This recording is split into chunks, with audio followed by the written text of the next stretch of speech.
Welcome to a brand new episode of Cuppa VO, the tea break sized podcast that gets to the heart of the important topics in the world of voiceover.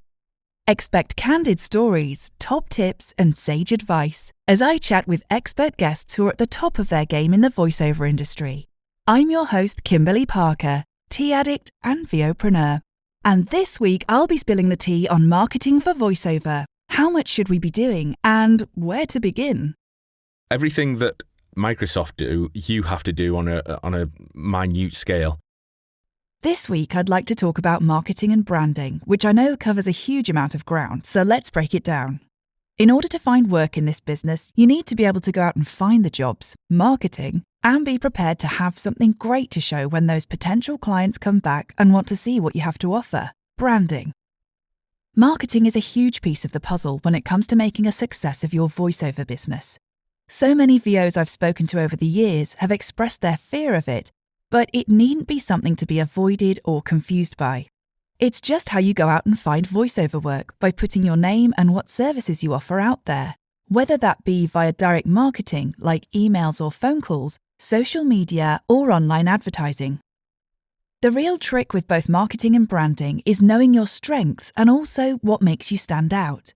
The voiceover market is overcrowded, so if you can incorporate your USP into your branding and website, then you'll help potential clients that are looking for someone with your skills and specific traits to find you rather than someone else. I wanted to find out how some of my fellow VOs feel about marketing, how much they do, and what works best for them. And what works best for them. This week's guests are Jack Oddie, Jen Lawton-Hunt, Mike Bodie, Abi Philips, Sam Boffin, Clare Reeves, and Alexia Kombu. I've included more information about all of them in the show notes, so be sure to check those out after the episode.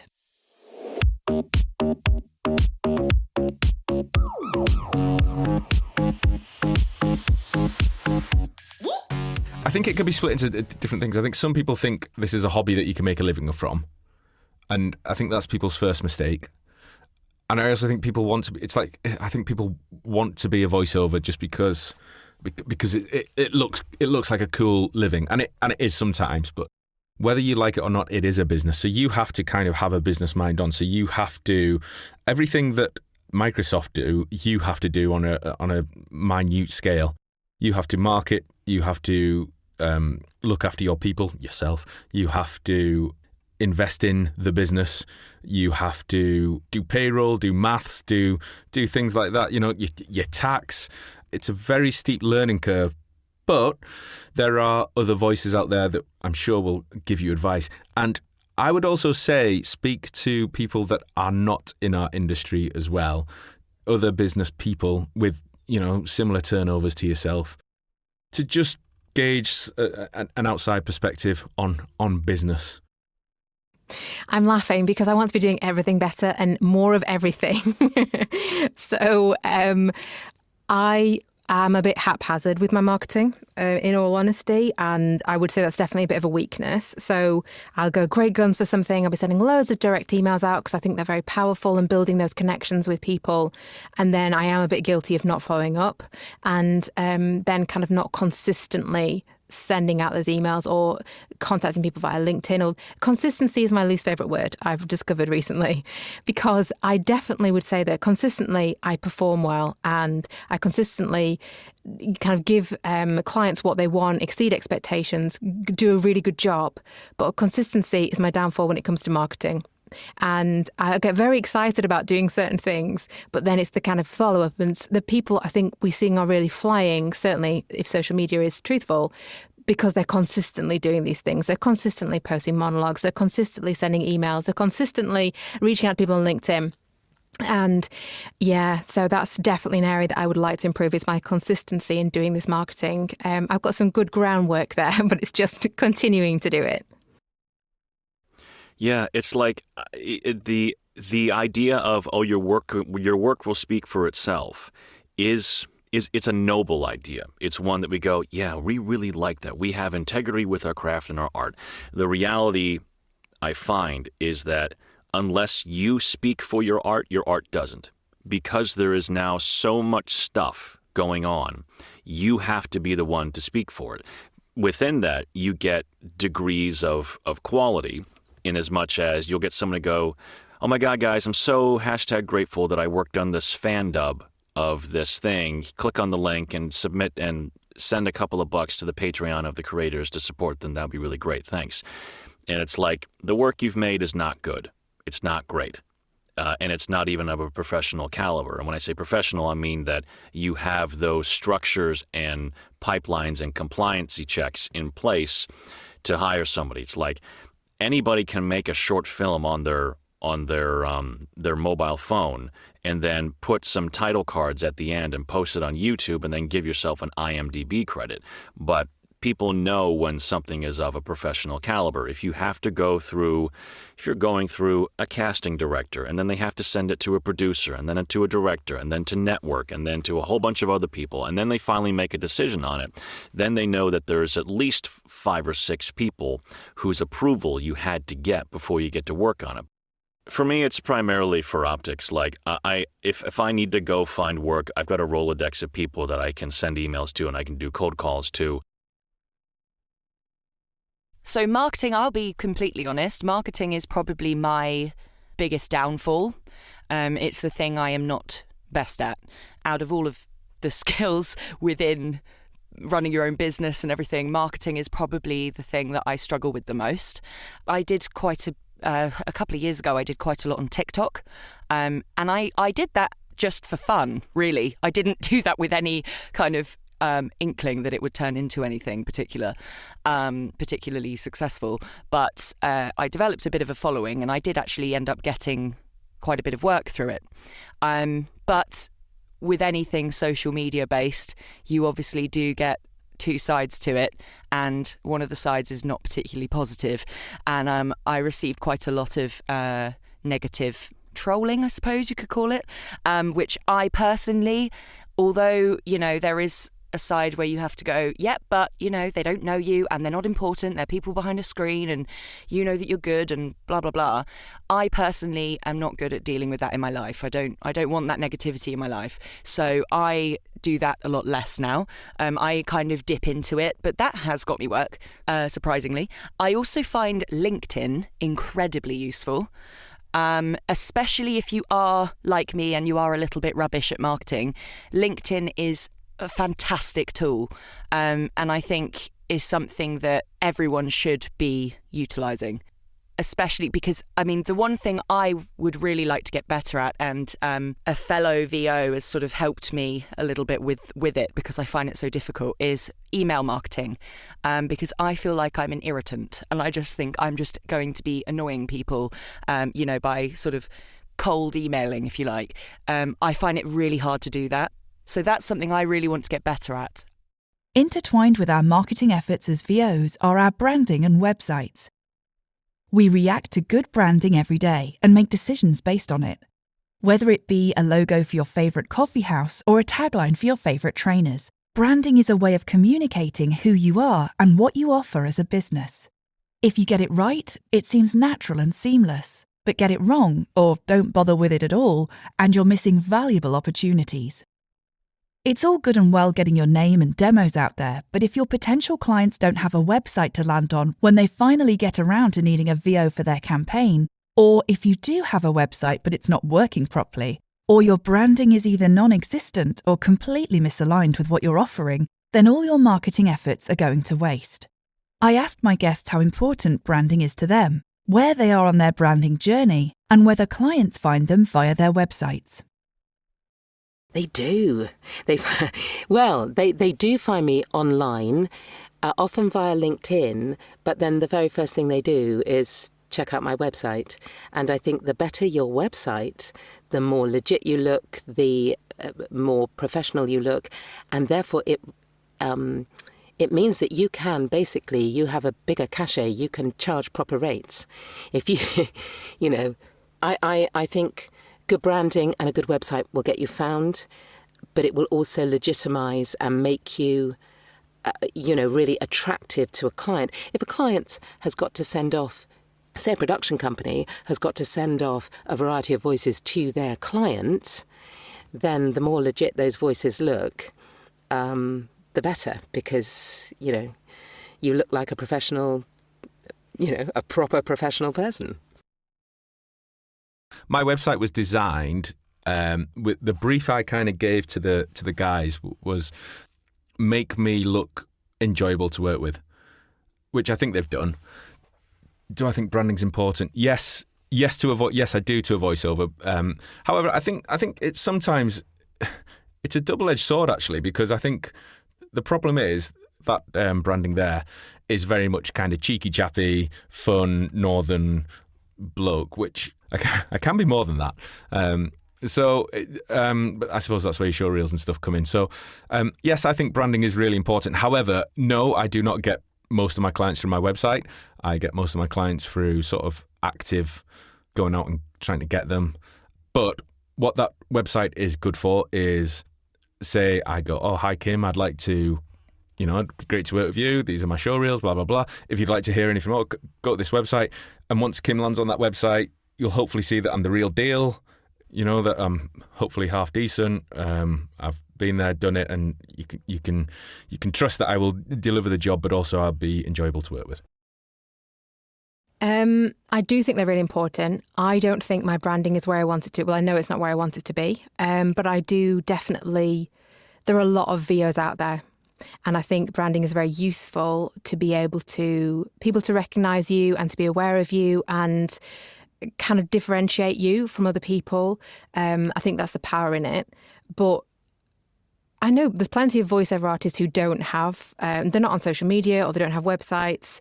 But I think for me, where I'm at in my career, I definitely need to have some kind of presence and some kind of branding. So I'm at the start of my journey in terms of creating a branding for myself that is kind of authentic to me. So I'm still working that out. I'm enormously passionate about good branding because it's a language that everybody speaks. Your clients, your competitors, even if they think they don't. I like the sneaky side of it a little bit in that way. We all make decisions all the time based on brand. So it's fair to assume that people who might hire us do that too. And my view is that it's, even if you think, oh, I'm not a brand, I'm a performer, I'm this, I'm that, I'm an individual, I shouldn't be branded. Well, you can either do it yourself or you can rely on what vibes you're putting out there without having control of it. And that will determine how people will see you. So, your choice. So I decided to get on board with the whole brand thing pretty early. And I've always had a massive interest and enthusiasm in it because it's very, very powerful stuff. It shapes some of the biggest companies on the planet, and also it gives us an interesting framework to work our businesses in. Let's not forget for one moment that what we are business owners here. And it is a tool that we have at our disposal to increase our awareness, ultimately to increase our revenue, to work with people we want to work for. It's all the good stuff that we want out of life in this world of voiceover and, most businesses actually.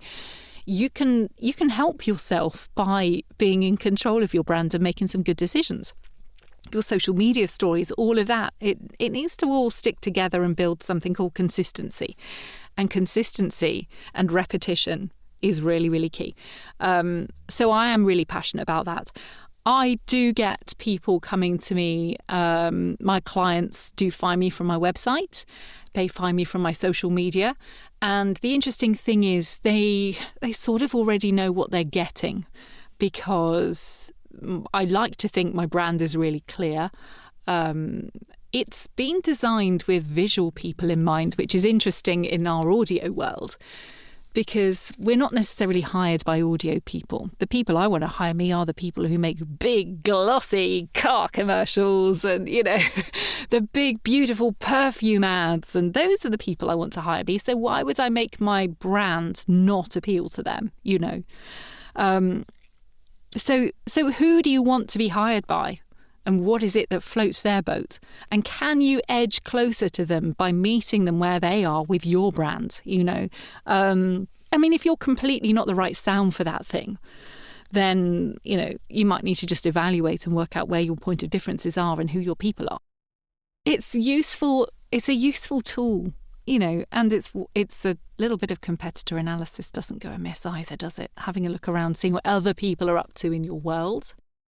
The quality people that you might want to work with for things like websites and brands and all of that should be asking you all the right questions to get that information from you. If they're not asking you questions, they're just saying, oh yeah, what colour would you like it? It's a bit of an alarm ringing for me, because, you can make it look as pretty as you like, but it might not do the job for you. So you need to work with people who are going to enable you to think deeper about that. I have some lovely coaching clients that I work with, and we work a lot to do with their brand and their as-is analysis, looking at who they are and what they do and where they want to go. And brand kind of is a theme that sort of runs throughout that. And we work to target their work specifically in the kind of work that they should be doing. We work that out rather than just going, yeah, here you go, here's a corporate demo, this sounds nice, or here's this, here's that. But if it's not really them, their authenticity is compromised. And, that's our biggest trump card, actually, because there's only one of each of us. And we should be really delving into what that is, because we can connect using that superpower, our authenticity. I should have said authenticity is my superpower. It's everybody's superpower. Delving into that and then putting all of that into your brand, in your work, in your voicing, in all of that stuff is immensely powerful. Yes, it's tricky to work it out on your own, but that's what I'm here for. I would say good branding is what's going to set you apart as a voiceover artist in an oversaturated industry.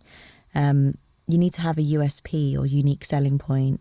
You need to have that bit of magic that's going to set you apart. And that all comes down to branding. How you are presented online and how people perceive you and view you. If you can nail your brand and they can know who you are from opening your website, and within a few seconds they're like, okay, great, yeah, she's the RP queen, or that's the Northern Voice kind of thing, then I think that's kind of half the battle won, because you're going to remain top of mind in that sense. If you're kind of disappearing into the background, or not doing anything different, you're not exploring what you can do and how you can be different. Everyone has their own sort of strengths and skills and abilities that they can find something and pull it out and say, right, that's what sets me apart. Bring that into your branding, and reflect that well on a good website. So in terms of the work that I get from my website, I've just in January I rebranded, had a whole new website made, and it takes a while for SEO to kind of get working. So I would say now, kind of 6 months in, I'm starting to see more messages come in from my contact form, which is great. It's a really difficult one. It's hard to get high ranks on Google. It's just kind of seeing where you can go and what you can gain from it. But ultimately, whether you're getting clicks on your website or not, you need it there, because in your marketing, you're sending people to your website. So you always need an online profile in that sense. It's refreshing to learn that it's quite common for people working in creative industries to find marketing and branding daunting. It's yet another thing to have to think about when trying to put yourself out there and find work. Trusting in people who are more experienced than you are in these areas is crucial. As Claire mentioned, it's not just about having pretty colours on your website. Every element should be carefully thought out, reflecting who you are as an artist and what you can offer as a business. And as Jack pointed out, having a well-branded, functional website cements your credibility. It showcases everything you have to offer in one place, including examples of your work, past clients, ways to contact you, and client testimonials, all of which will build your reputation and likelihood of booking work with potential clients. Something that came up a lot in chats with my guests this week was the idea of consistency, which we all know is true in order to succeed on social media. To beat the ever-changing algorithms that try to hide our content from our followers, you have to be consistent. But if you think about it, it's also the best way to approach something like marketing, as well as being the best way to form a new habit. Start small and be consistent. Join me same time next week when I'll be spilling the tea on vocal health. Do VOs actually bother with warm-ups? And what can we do to keep our voices, bodies and minds in tip-top condition?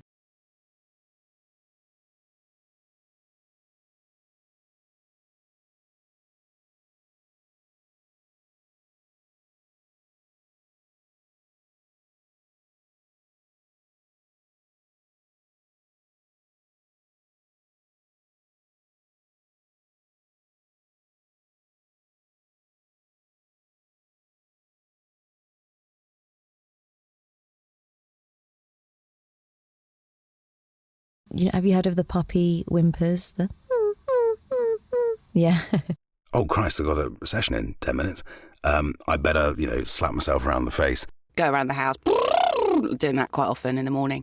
I have a load of tongue twisters that I do. One of the most helpful things, it's free and it's really easy to do, is just steaming.